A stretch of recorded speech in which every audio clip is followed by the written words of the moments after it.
Hi my friend, welcome or welcome back to my channel. I am Ishe. If this is your first time seeing this beautiful face, please do not make it your last by clicking that subscribe button. On this channel, I help you on your journey of intentionally becoming her. So if you want to level up, rebrand, glow up, become your best self in this year, achieve all the goals that you set out for yourself, this is the place to be.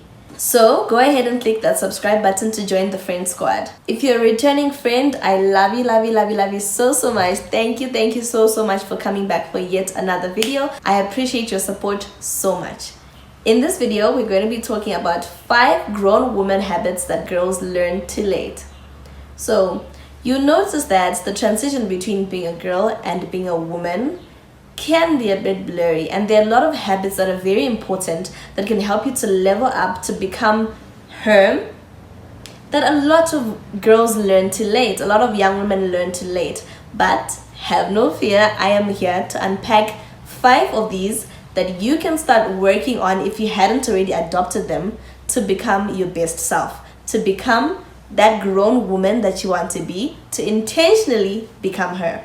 So let's just get into it. Number 1 is like the foundation of all things grown woman, intentional woman, and that is self-love. You know, a lot of people think that self-love is such a cliche, but it's very important, and without it, there are a lot of things that you won't achieve in life, simply because you're not prioritizing yourself. You see, a lot of people think that self-love is selfish, but that's not it. Yes, there are times where self-love has to manifest in the sense that you have to be selfish. You have to be someone who prioritizes their own needs over someone else's needs. There are times where it's like that, but it's really not all there is to self-love. There's more to self-love than that. Self-love is about recognizing your own worth and setting boundaries to protect your personal well-being and happiness. It is also about pampering yourself, showing yourself the love that you would ideally show to someone else, someone that you love. So think of it this way.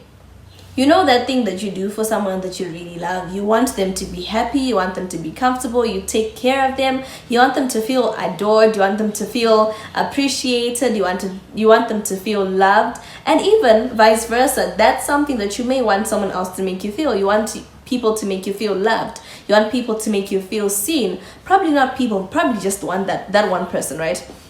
You want someone to make you feel seen, heard, loved, adored, appreciated. Well, that person should first and foremost be you. You should do things that make you feel loved, that make you feel seen by you, that make you feel understood, cherished, prioritized by you. Self-love is very important. You'll find that without self-love, you can't adequately love someone else. Like, how can you love another person who's outside of your being when you can't love yourself? How can you show up and be the best version of you? How can you glow up? How can you intentionally become her if you don't love yourself? There are a lot of things that you cannot do until you love yourself. And sadly, that's a lesson that a lot of girls learn too late. Listen sis, self-love isn't just beneficial, it's essential. Embrace your needs, respect your feelings, and give yourself the same compassion that you'd give others, and the same love that you'd expect others to give you. Number 2, learning to trust yourself. That's a habit that a lot of girls learn too late. You want to be able to depend on other people. You look at people and you're like, that person, I can't rely on them. They've let me down this and that many times, right? But how many times have you let yourself down? You want to be the type of person who can trust and depend and rely on themselves. Not to say that you don't need others in your life, not to say that you can't accept help. No, that's not it. But first and foremost, you need to be able to trust yourself to say, if I say I'm going to do this, I am going to do it. You need to be able to trust in your own capacity. You need to be able to trust in your ability to get things done. You need to be able to trust in your ability to show up for yourself. Learn to trust yourself. You know, a lot of people put emphasis on why they can't rely on that person because they've let them down on such an occasion. So when a similar occasion comes up, they're like, I can't rely on her, so let me look for someone else. But you see, if you're the person that you can't rely on, you can't look for another you. You're the only you there is, there will ever be, and there ever was, right? So You need to be able to develop that ability to trust yourself. And for you to do that, you need to be able to make game on the things that you say to yourself. When you make a promise to yourself, when you say something, when you say you're going to do something for yourself, not for other people, for you to trust yourself, this needs to be something that you do for yourself. When you say you're going to do something for yourself, when you say you're going to achieve something, make game on it. Do exactly that. The moment that you trust yourself, right, you'll find that a lot of doors will easily unlock for you because you're aligned with yourself enough to level up to the version of you that is required to show up for that opportunity. So start small. Developing trust takes time. So start small. Don't put too much pressure on yourself. Just start simple. Probably if you weren't used to making a bed, right? If you used to struggle with that, make up your mind to say, okay, this week I'm going to make my bed every single morning. Every time I get up, that's the first thing I'm going to do. And practice that. The moment that you excel in spreading your bed for that week, you're like, oh, I can actually trust myself when it comes to spreading my bed. How about I do it for the next week and the next week and so forth? And as you develop that trust in yourself, you're like, okay, how about I trust myself enough to actually cook at least one decent meal a day? Probably you had bad eating habits, right? And then you start setting targets for yourself and hitting them. And the more that you do that, the more that you trust yourself. So start small. Remember, 1% better each day. I talk about this a lot more in depth in this video over here, so do go ahead and check that out. Number 3, set healthy boundaries. This is a habit that a lot of girls learn too late. My gosh, you see, when you're growing, right, when you're in high school and so forth, there's a lot of pressure that just happens.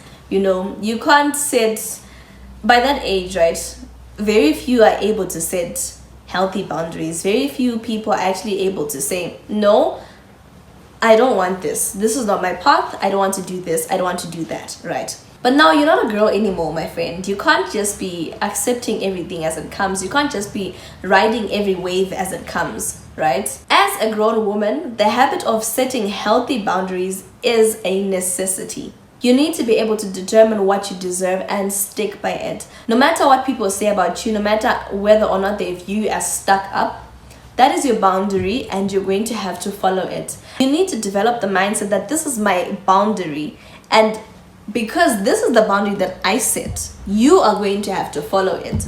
And for people to follow it, you yourself, my sis, you have to be able to follow this boundary. Because here's the thing, you can't have double standards. If you say that this is a boundary for me, right, and you make it clear, if a person is persistent, you can't waver. You can't go back on your word. You stand by it. That's your part to play. That's you following your own boundary. In turn, that person who is persisting will be forced to respect your boundary and act accordingly. You see, if you don't set healthy boundaries and if you don't follow them and make sure that people in your life follow them, you eventually become responsible for the way that people treat you, whether or not they disrespect you, whether or not they look down on you, whether or not they just misuse you, mistreat you. All that becomes your fault. You can't be crying foul anymore because you did that. The 4th grown woman habit that girls learn too late is to seek internal validation. Please get it right. I said internal validation. You know, when you're growing up, right, you seek a lot of external validation. You seek external validation from your friends. You want to fit in. You want people to like you. You want your crush to like you. You want to be noticed. You want your teacher to notice you and so forth, and say that, oh, you're good, oh, you're beautiful, oh, you're so intelligent, oh, you're so skilled in, you know, you're so talented when it comes to sport or whatever. But now, grown women are able to seek internal validation. Your own validation is more important than anyone else's validation. What will you do when something happens and you need validation and there's no one around you who is available, number one, to give you that validation? No one who normally gives you validation is reachable. What will you do? Probably no one is even willing to validate you. What will you do? There are a lot of opportunities that you'll miss out on because at that time, your self-esteem will be low, right? You'll be needing a quick pick-me-up. And there's nobody to do that for you.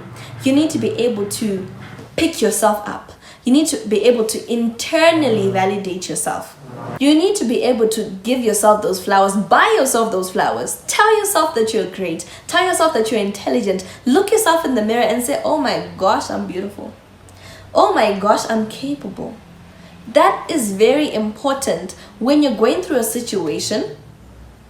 That self-assurance, right, that you'd have built in yourself will sustain you.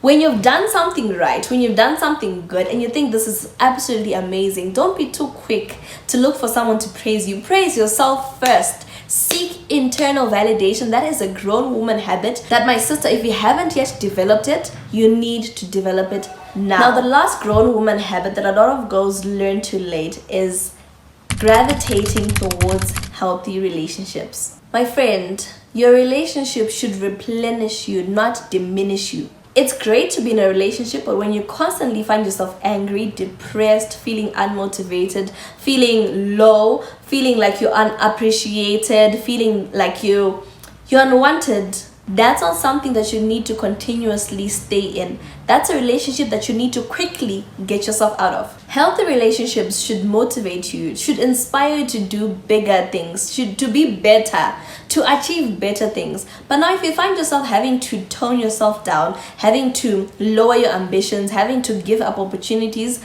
just to stay in that relationship is toxic. And it is not worth it. Don't settle for less. Learn to say no. It's okay to say no, especially when you're being exploited. The challenge though that I noticed is that a lot of women are unable to even notice that they're exploited, but I guess that's a conversation for another day. Anyway, that's it for today, ladies. I hope you enjoyed this video. If you did, comment down below. These are 5 grown woman habits, in my opinion, that I think you need to learn as soon as possible if you hadn't yet learned them.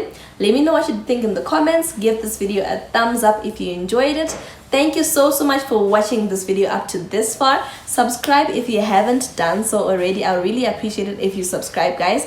Otherwise, I will see you in my next one. Bye.